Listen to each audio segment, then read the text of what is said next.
What's going on? Jake here with Uncommon EDC. Today we're checking out the Vosteed Mini Night Shade. And first thing I thought of when I saw this knife is that it kind of looks like a folding mini kukri, which isn't entirely accurate, but fortunately Vosteed tells us where the design inspiration on this knife came from right in the name. So if you go on the Vosteed website or even most retailers, they list it as the Vosteed Mini Night Shade dash Shilin Cutter or Shilin Cutter. Not 100% sure on that pronunciation. Now, either way, I wasn't familiar what the Shilin Cutter was, and so I Googled it naturally and came across a Blade Forum post that had a lot of history on this knife. Really interesting read. Definitely check it out. It's one of the first couple Google results if you Google Shilin Cutter. And what I found out was this was designed by a knife maker in China in the mid 1800s. So a lot of history with this knife. It's been around for a long time. It gained popularity in China, in Taiwan. And so this is considered a traditional Chinese or Taiwanese knife pattern, which I thought was pretty cool. I always enjoy when I can learn something new about knife history from a knife design. So I love when knife companies take inspiration from old designs. Now, outside of that, this particular version of it, there's a lot to like about it. It makes it pretty easy to recommend this knife. First being the size, this is a smaller knife. I've mentioned several times on the channel for EDC knives, everyday carry, I like something in the 7 to 7.5 inches overall is my preference. I love bigger knives as well, but don't necessarily love carrying them. They're bulkier, take up a lot of room in the pocket, weigh a lot more, and since I'm usually carrying more than one knife, it just doesn't make sense to carry a bunch of oversized knives for me. And so like a mid to small knife. Now I do like knives in the smaller range than that as well, as long as they're still fully functional and also comfortable. And this hits both of those points really nicely. As you can see, this is 6.31 inches overall, but I'm still able to get all 4 fingers wrapped around there very nicely, extremely comfortable and ergonomic as well. I can choke up, get right behind that tip really nicely, and so really happy with the size and ergos on this one. It's also incredibly lightweight. And for those reasons, combined with the fact that it's a crossbar lock, this has drawn a lot of comparisons to the Mini Bug Out. And I definitely see why that is. Very different in terms of the design of the blade, the design of the handle, but the feel in your pocket, especially how it carries, is almost identical to that Mini Bug Out. And even the crossbar lock thumb stud deployment, the placement and profile of that pocket clip is also very similar. And so a lot of similarities. We'll show those side by side in a little bit here, but a lot of what I like about the Mini Bug Out, and one of the reasons I carry the Mini Bug Out so much, is not necessarily my most used knife, but it is one of my most carried just because it's so small and lightweight, easy to drop in like basketball shorts, sweatpants when you're going to get the mail or walking the dog, that sort of thing. It's just easy to throw in your pocket and not notice it. And so definitely think this one's going to get a lot of carry. Now, the other reason that this one's highly recommendable is it's extremely budget friendly. This is the budget version, 14C28N steel G10 scales, and available for $59, which is significantly cheaper, obviously, than you can get a Mini Bug Out. Now, not necessarily a fair comparison because although the Mini Bug Out's been offered in a few different steels, they're usually on the more high-end steel range. And so there is a premium version of the Mini Night Shade as well as a full-size version, obviously.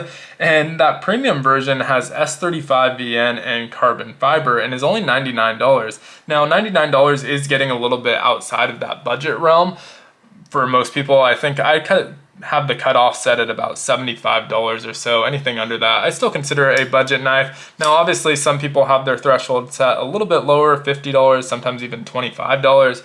But either way, for S35VN and carbon fiber, I think $99 can be considered budget for the materials that you're getting and very comparable with the steels offered in the Mini Bug Out. And so, really cool alternative. And something that I'm pretty excited about. Like I said, I think this one's going to get a lot of carry for those reasons.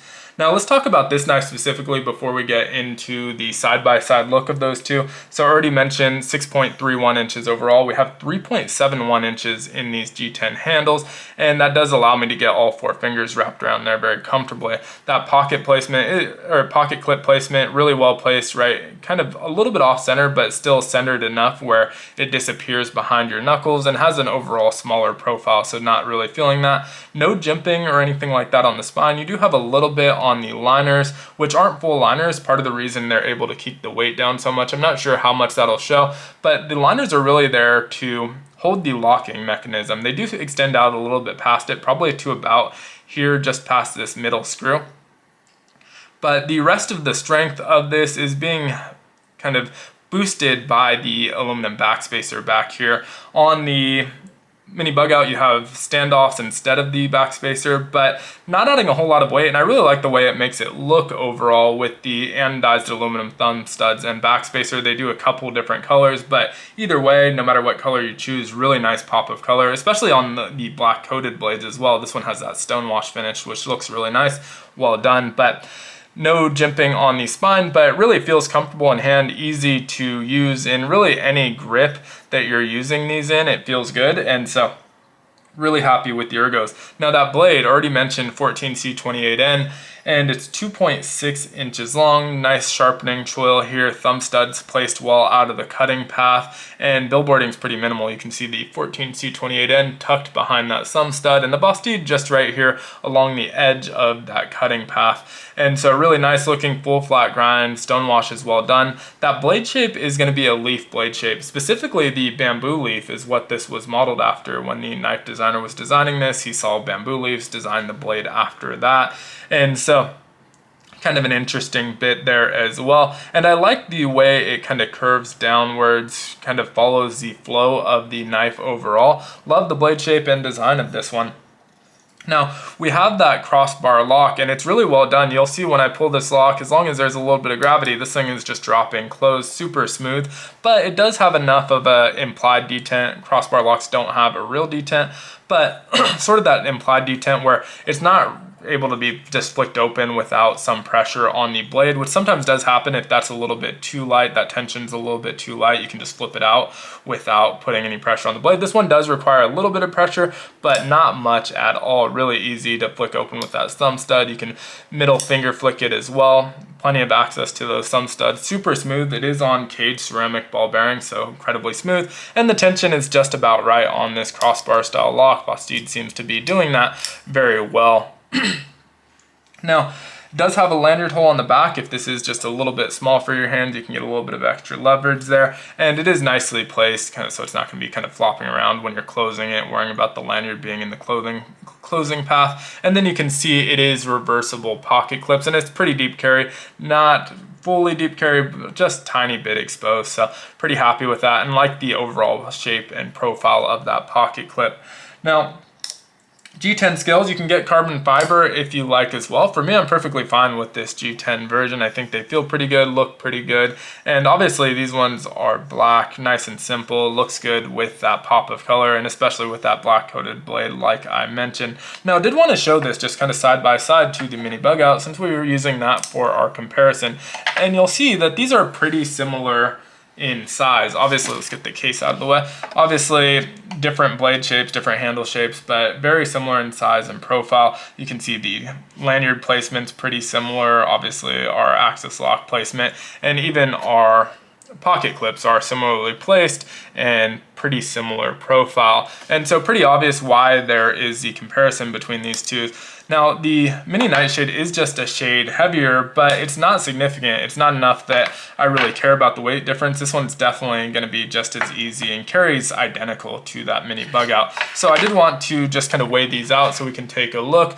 We are zeroed, and we'll start with the Mini Bug Out. This one weighs in at 1.52 ounces, and move that off the scale and get our Mini Nightshade on. Back to zero, we are 1.76 ounces. So we're about 0.24 ounces. Okay, it just rolled up to 1.7 ounces, 0.24 ounces heavier. Not really a significant difference. And 1.76 ounces on a knife this size is incredibly lightweight. And so that's one of the things I like most about it. I do think this one's a little bit more aesthetically pleasing than the Mini Bug Out. Really, the Mini Bug Out's a pretty kind of simple and boring design. It's just easy to carry, and that's why I gravitate towards it so much. But I do prefer the looks of this Vosteed Mini Nightshade.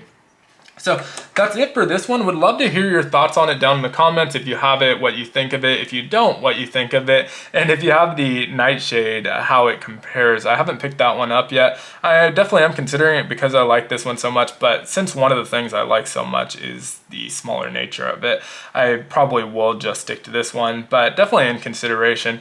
But would love to hear your thoughts in the comments. As usual, if you enjoyed this video, definitely consider liking, commenting, subscribing, and hitting that notification button. All help the channel out a ton. And do want to mention, if you're watching this as it's releasing, I do have a live show with my co-host and partner, Tim, over at Tim's School of Fish. Tonight, Tuesday at 6 p.m. Pacific, 8 p.m. Central. Tonight's guest is Ben Belkin of Jack Wolf Knives. Always a fun time. Definitely tune in if you can. If you can't, can catch the replay as well. Really have enjoyed these first couple episodes. Have some fun guests lined up for future episodes as well. So would love to see you there. But thanks for watching, and I hope you have a great one. Take care.